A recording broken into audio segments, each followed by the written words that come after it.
Pareiz laiks 7:31 minūte. Šodien dienas gaitā starp mākoņiem uzspīdēs saule, bet daudz viet ir gaidāms arī īslaicīgs lietus. Pēcpusdienā stiprāki nokrišņi skars valsts austrumus, tāpat arī valsts centrālo daļu. Brīžiem ir gaidāms arī stiprs lietus, tāpat iespējams arī pērkona negaiss.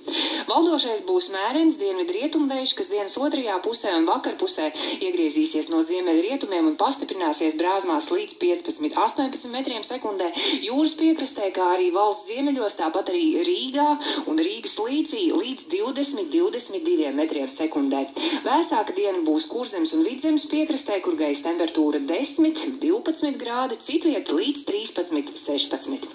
Rīgā šobrīd mākoņu daudzums ir palielinājies, dienas gaitā brīžiem debesis skaidrosies, tomēr ik pa laikam ir gaidāms arī lietus. Dienā valdošais būs mērens dienvidu rietumvējš, bet vakarpusē tas iegriezīsies no ziemeļiem, ziemeļrietumiem un pastiprināsies brāzmās līdz 18–20 metriem sekundē.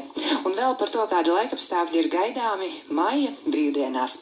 Tad naktī uz 1. maiju daudz viet ir gaidāms lietus, bet no rīta galvenokārt valsts austrumos vēl līs.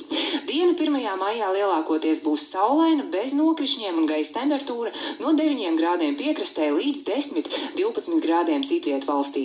2. maijā debesis lielākoties būs apmākušās un daudz viet ir gaidāms arī lietus, tāpat iespējams arī pērkona negaiss, bet 2. maijs būs siltākā šīs nedēļas diena, kad valsts lielākajā daļā gaisa temperatūra paaugstināsies līdz 15–20 grādiem, bet nedaudz vēsāks vien piekrastē. 3. maijā vietām ir gaidāms lietus, bet 4. maijā šī brīža prognozes liecina, ka daudz viet ir gaidāms lietus un gaisa temperatūra tikai 6–10 grādu robežās.